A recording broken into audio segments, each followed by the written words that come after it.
There's a road that goes south of Rapid City, South Dakota, and it goes to a town called Hot Springs, and a lot of Indians from Pine Ridge use that road, okay?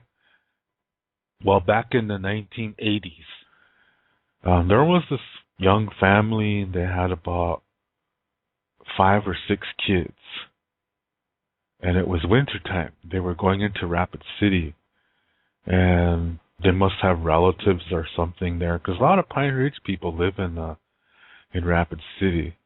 I think most of the Lakota people that live in Rapid City are from Pine Ridge and Rosebud, but mostly from Pine Ridge, because Pine Ridge is really close.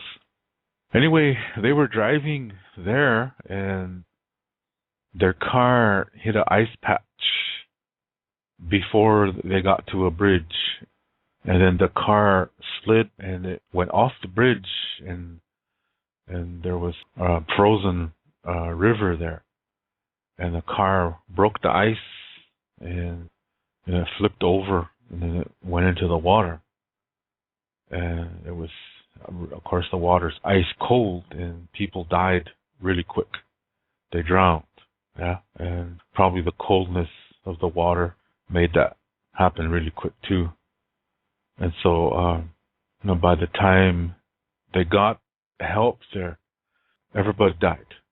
The whole family died. And I think it was just before Christmas. It was really a sad, sad time, and for that Tioshbe. And so, a lot of times Indians, in the summertime, they would hitchhike through there, and they were starting to hear crying under the bridge. And it said it sounded like kids, mostly, crying. And they would go look there, the flashlight, nobody's there. Yeah, nothing there. You don't see a damn thing.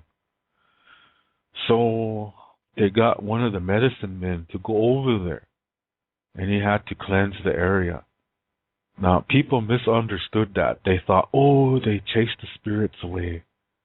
And some people thought, no, he went to talk to the spirits to tell them that they were dead because they didn't even know they were dead. That's a usual theme. But you know what? That's not part of our culture. Yeah? See, this was a residue of the experience.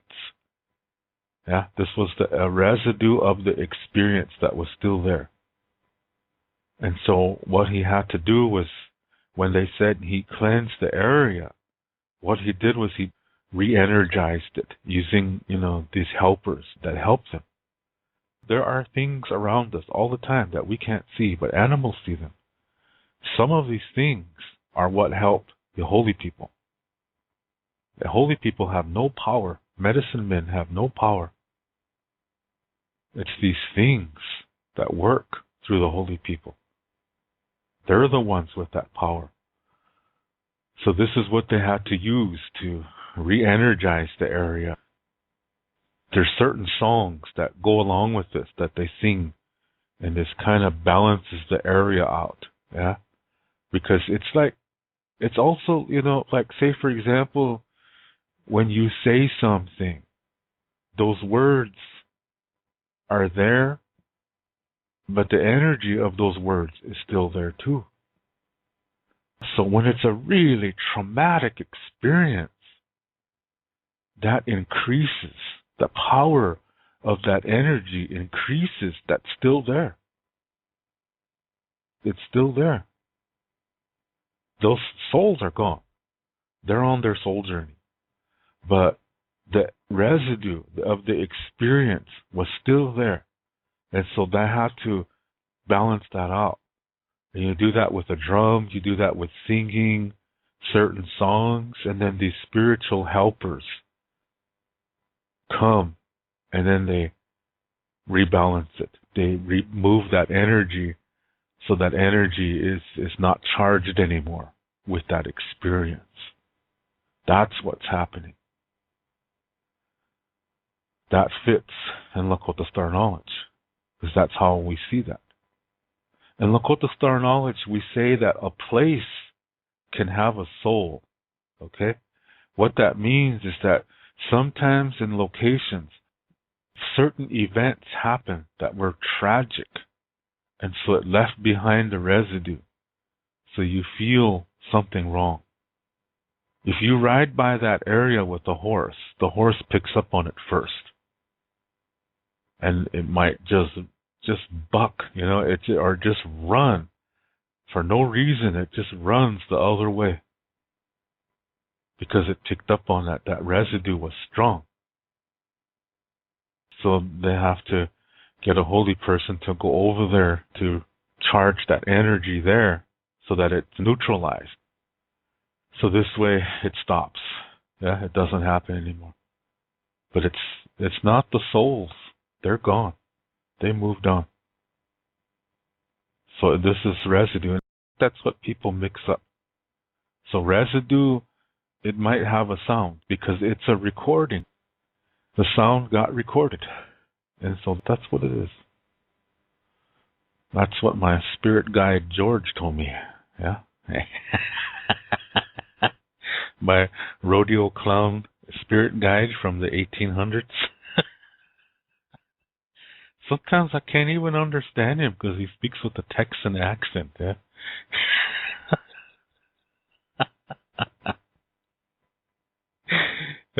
See, everybody, all these New Agers, they all want Indian spirit guides. So mine is a rodeo clown. I'm going the other direction. Anyway, so that story gives a good example of what I'm trying to explain. In that, what some of these experiences are actually residue. Yeah, of that. And that residue, I really do believe can be recorded. Yeah, I really do believe that. So, like I said, even at these places that they say are haunted, I think there's technology that can pick up the residue. So why aren't they picking it up? Because I don't think it's real. I think it's a kind of, people tell a story and our minds are so powerful. I don't think you really understand how powerful our minds are. That we hear something, we will project it. Whatever we are thinking, our minds can project that based on how we are. Like, long time ago in Dupree, South Dakota, me and my childhood best friend, there was still a movie theater in Dupree that time. The town is really small. It's not even 500 people living there. But there used to be a movie theater there when we were in high school. And so sometimes we would go and watch movies, and, it's a small dinky town, so. And, so when we go see a spooky movie and we walk back, and it's no big deal because we both live on the same street. Yeah. And he's just a few doors down, and there's a bunch of lights. Yeah. And there's usually a lot of kids out, yeah, if it's summertime, so it's nothing scary. Then we moved. Yeah, my mom, we got our own house because we used to stay with my grandma for many years, and finally my mom got her own house. On a reservation, there's not enough houses. You can't just say, "Oh, I think I'll rent. I think I'll move." You just can't do that because there's not enough houses. So you have to get on a waiting list and just hope for the best. So that's what we did. And finally, one year we got our own house, which was one on the further away from that neighborhood. So when my former best friend and I would go to these spooky movies, oh boy, I would dread that walking back part, yeah, because we would walk to a certain area, then okay, see you tomorrow, and then he goes, to his home, but there's a bunch of kids there. And where I'm headed is a long 1-block street, no houses, no lights,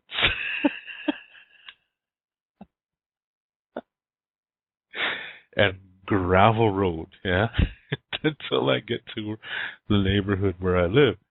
So I'd start singing that right away. I want to rock and roll all night. Then I start getting a little bit antsy, because, with gravel, when you walk on a gravel road, it makes that kind of sound. And then your ears, the position of our ears, we can hear it when everything is perfectly still and you're walking on a gravel road, you can hear a tiny echo. Yeah? It's just a scientific fact.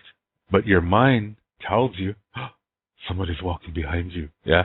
And so that you say, no, I learned in science that, I even say this out loud. I learned in science that when you walk on a gravel, you can hear a slight echo, and some people think that that's somebody behind them. I even say that out loud.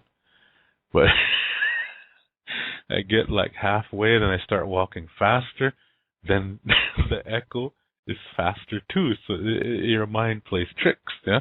So you think that if somebody is following you, they're catching up to you. So before you know it, I feel like taking a jog.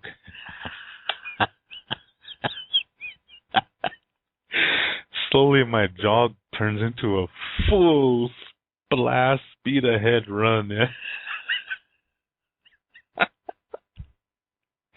And the thing is, the echo gets faster too. Yeah. So if you think somebody's running behind you, when you're running, they're running too, and it just gets all freaky. Yeah? It plays with your thoughts. So I really had to control myself. By the time I get home, I just laugh. I was like, I can't believe I scared myself like that. Yeah. But that's how it is. The mind is very powerful. Yeah, strong. So just imagine people who don't know this information. People who don't realize that when you're walking in the gravel road and there's no sounds around you, that you do hear an echo. This is scientific fact. But what if there's people that don't know that? Then they really think there's somebody walking behind them. Their mind works on that. Yeah? They start to work on that. And next thing you know, the mind puts all these things together according to the way you think. And next thing you know, you think you hear somebody breathing behind you. Actually, it's you. You're projecting. That's what's happening. Yeah, but see, people don't know that, so they don't realize that it's really themselves that they're projecting. They don't realize that. So they think it's actually somebody there. Next thing you know, a ghost story started. Yeah? There's always explanations for things. Power of suggestion is really strong. You can brainwash an entire nation with the power of suggestion. Religion does that every Sunday. Yeah? The mind is so powerful that we underestimate what it can do. Like, for example, I know a guy on Cheyenne River Res, and again, for the sake of showing respect to the family, I'm not going to say who it is. But if there is somebody from Cheyenne River listening, most likely you know who I'm going to be talking about here. Back in the 70s, this guy's older than me, so probably mid-70s. This was a guy that was in one of the tribal schools, and he was a star athlete, real tall guy, muscular, macho, sports car, really ladies' man kind of person, and getting drunk every weekend and such. And one day he got in a car wreck, pretty bad. He banged up his head pretty bad. And he was in a coma for a while. And when he woke up from the coma, he was a totally different guy. Totally different personality. The mind rewired itself. It was so injured that the mind rewired itself as best as it could. Basically, it gave him a new identity. So he ended up becoming this really nice guy. Really, really a sweet guy that just helps people. He always wants to do good things for the people. Totally different. totally opposite from the way he was before that accident. See, the mind rewired it, gave him a new personality. Personality does not belong to the soul. It belongs to the body. Yeah, there's a movie about this too, I think, called Regarding Henry, I think, with what's his name? Han Solo guy in there. What the heck is that guy's name? You probably know who I'm talking about, but Regarding Henry. And I think from other people tell me this the same kind of thing, that this guy was a super asshole and something happened and his mind rewired itself and he's a totally different man. Yeah? That's the mind. That's how the mind is. The mind can totally do something different. You know, when you think about that and you go along that line of thought, you follow that, see where all the other things that it leads you to. One of them is that personality does not belong to the soul. The soul has no personality. It has no emotions. And memories are something different for the soul. Because when a soul is on the earth, it's developing, it's forming according to the experiences that the body is having, that person is having. The soul is developing a certain way. So the energy from all these experiences that it experienced, that energy develops that soul. But the soul itself carries the energy of everything that happened to it. Memories stay with the body. So when the body's gone, that's gone too. That's how it is, Lakota Star Knowledge. So we don't have these guardian angels because this is a dualistic concept. This is a good versus evil concept. The idea of demons, same thing. It's a dualistic concept. This violates natural law. Lakota Star Knowledge says there's at least 3 perspectives to everything. Not 2, but at least 3. So good versus evil is not seeing the fullness of reality. And when something good happens, you don't really know how good it really is. You're holding yourself back when you only see 2 perspectives. You're trying to paint the world in black and white, and it can't be done. This is a world, this is a universe of colors, even colors that we cannot see with our human eyes. I subscribe to Lakota Star Knowledge way of thinking. This is the way of our ancestors who lived millions of years ago. There was no ceremonies involved. There was no sacred items. There was no things that you normally find in religions. This is a simple way of living, but very effective. And the basic concept is to establish peace in yourself. And you go in yourself to do that. You don't find it in a book. You don't find it in a rock or a statue or a bead or a crucifix or a pipe or any ceremony. It's inside of you. That's where you have to go. That's more important. That's more important than any ceremony, because what's inside of you is your existence. And that's where you need to go. Reality begins within.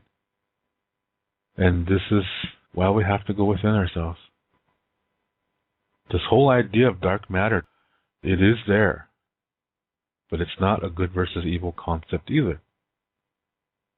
Christian people right away probably say, oh, it's the devil's kingdom. That's what that is. No, it's not. Negative and positive need each other to exist. And neutrality balances it all. See? 3 concepts, even in the subatomic world. That's a natural law. Think about that. Tuta Shela Omakiayo Ata Keya Mato Tukdewa Soayeshi Taku Echamuki Omakia Kelohai Ushimalayo Elohai Tunta Shela Omakiayo Ata Keya Mato Tukdewa Soayeshi Taku Echamuki Omakia Kelohai Ushimalayo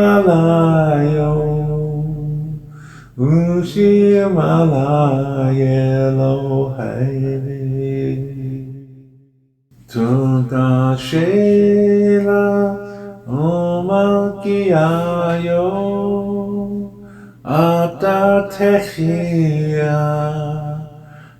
Keya Mato Tukdewa Soayeshi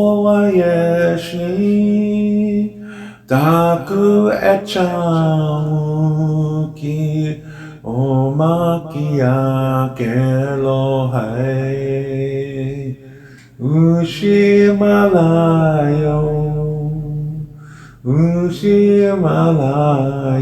Elohai